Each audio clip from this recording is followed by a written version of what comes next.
The owl of Minerva flies only at dusk. That is a Hegelian maxim which permeates our reflection on the everydayness of our modern living. Thinking for all of us here, thanks to this maxim, is now a process that is self-conscious. Some would say painfully so, of its retrospective fate vis-a-vis an event which this process of thinking seeks to make sense of, explicate, and give a discursive rationality to after it has happened. Thought and reason can then be said to be traces left behind by an event that has occurred and in occurring has disappeared. What we, given our specific conjuncture, ought to do now is complete this Hegelian awareness by comprehending the fact that the dusk of post facto recognition, the dusk of post facto cognition is a movement yet again towards the dawn of the event and its non-rational return. The flapping of the owl of Minerva's wings in flight should in fact be envisaged not merely as the thought on an event that has occurred, thereby anticipating its return, but as the reenactment of the event which occurred in the moment of so-called political action and its singular synthetic critical processuality in the moment or condition of human thought itself. In the cognitively anticipated return of the event actually returns. Of course, in that moment of thinking, even as it presages yet again its own non-rational return in another moment of political action or pragmatics. Hegel's owl of Minerva, through the self-reflexive optic, can morph into the revolutionary subjectivity of Marx's proletariat. And academics beyond academia is the conceptual common name that we could perhaps give to this emergence of revolutionary subjectivity in the moment of human thinking or knowledge. It is this term that would for us serve to programmatically encapsulate the task of working class politics on the terrain of institutionalized academics and the university it is constitutive of. But before we get ahead of ourselves, we must recognize why this task of academic revolutionary politics impinges on our consciousness with such pressing urgency. So much so that we have gathered here today, one must add, belatedly, to thrash out the issues on that particular count. Whether or not we on the left agree with the specific programmatic unity of strategy and tactics posed by the Maoist movement in and from its agrarian tribal location,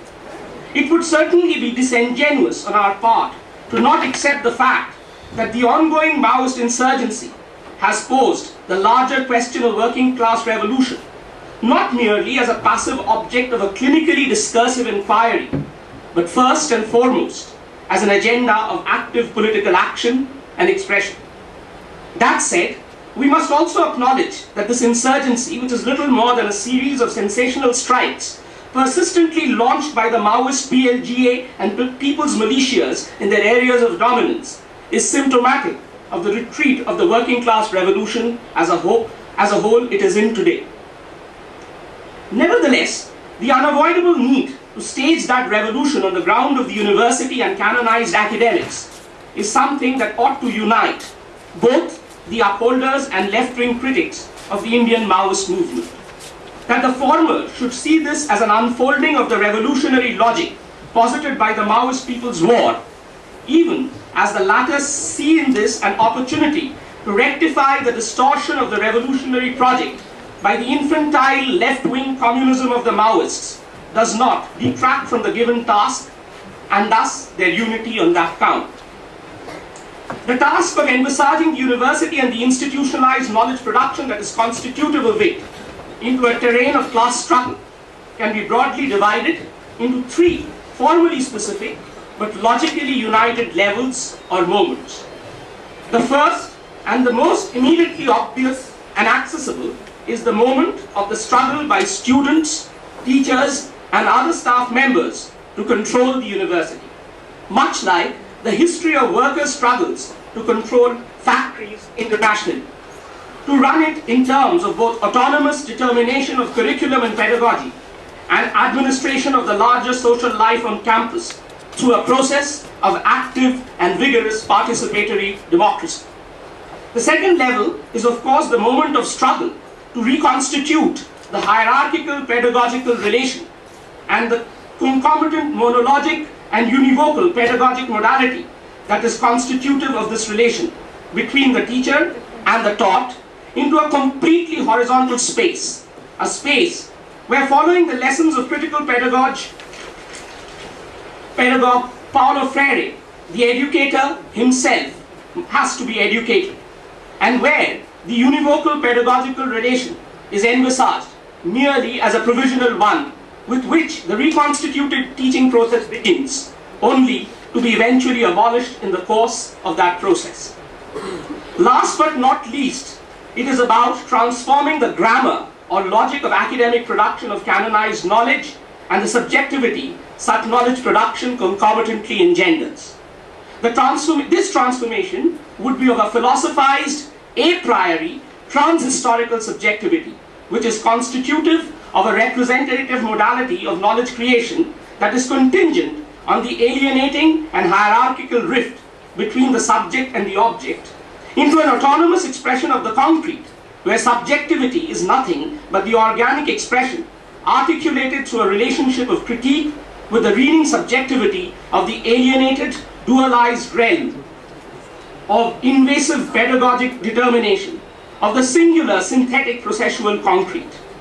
It is this critically oppositional subjectivity of the singular that embodies a critique of the political economy of capital, wherein the differential circulation of value and thus differential distribution of power and their constitutive productive logic of value creation is sought to be decimated through active, politically materialized critique, which is another name, really, for the revolution.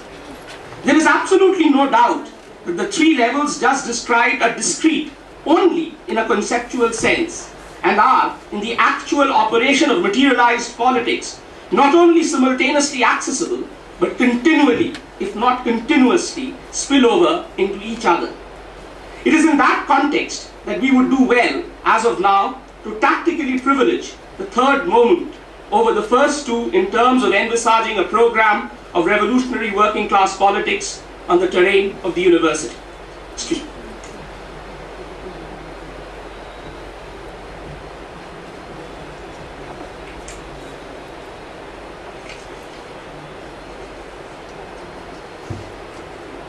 That the vigorously participatory democratic control of the university by students, teachers and other staff members is not essentially an administrative question, insofar as administration is the bourgeois mode of politics or anti-politics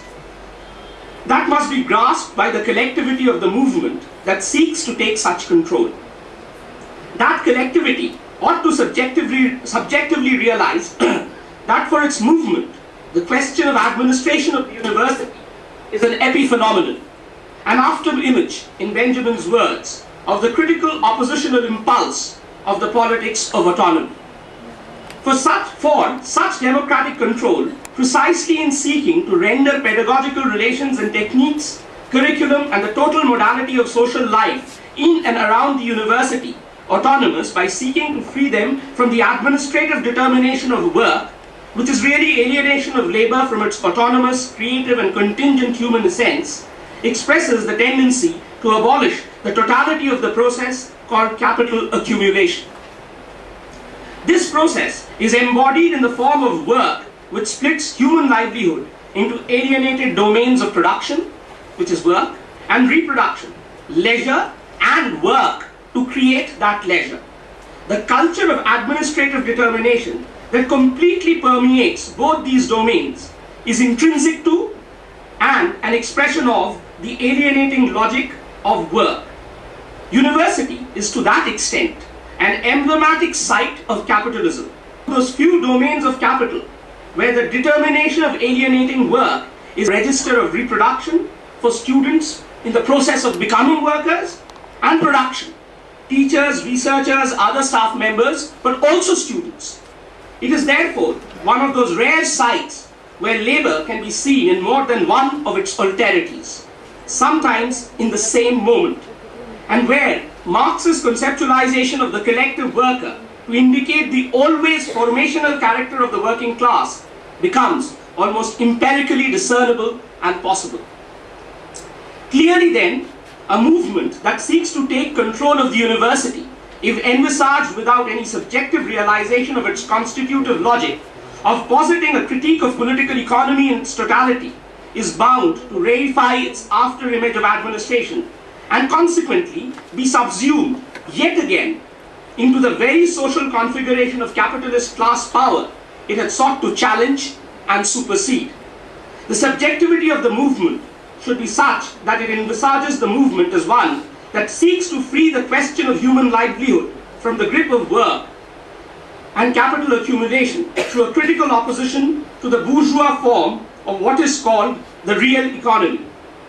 Even as it, in the same movement, seeks to transform the pursuit of academics for students, researchers and teachers alike into a continuous expression of critique of an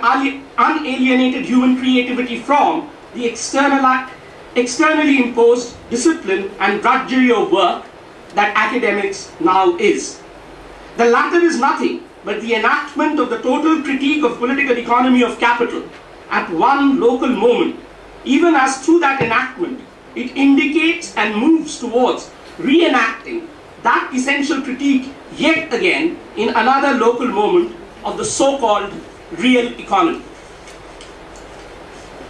Our tactical privileging of the third moment of the struggle to transform the philosophized structure and thus the hierarchized, invasive and instrumental grammar of academic knowledge production would enable the collectivity of the movement for the participatory democratic control of the university to grasp and simultaneously subjectivize the essential link between the moment of the university and the form of the bourgeois real economy as such. That is, because constitutive of this process of transforming the instrumentalized and hierarchized grammar of academically canonized knowledge production is a critical and autonomous subjectivity, something that embodies not only the maneuver of class struggle in the moment of theory, but through the self-reflexive expression of its formation and emergence as an enactment of critical singularity at that moment, becomes an allegory of negativity with regard to the moment of work in both the university and bourgeois real economy. The critical and autonomous subjectivity constitutive of the struggle or process of transforming the philosophized structure and instrumentalized grammar of academic knowledge production, due to the self-reflexivity of that subjectivity, is thus very clearly also an allegory for the unfolding of the unalienated processual logic through its determinate reenactment at other moments of capitalist contradiction, which it achieves and accomplishes through a critique of and opposition to the alienated, dualized and antagonistic concrete situations as such at each of those moments. Needless to say that such self-reflexivity, which the form of the transformative struggle at the theoretical moment expresses, implies the negation of its form as such for other moments, so that this form's foundational and constitutive logic of infinite processuality can be generalized and then reclaimed in its multiple formal specificities at other different historical ontological moments. It is this double movement of this theoretical struggle, staged at the location of institutionalized academics, which would render its manifest form into revolutionary theory a la Lenin, that we have chosen to call academics beyond academia. But the perfectly legitimate question that arises here is, why do we still choose to stick to the term academics, given that it is thoroughly implicated in a transhistorical, hypostatized and philosophized subjectivity,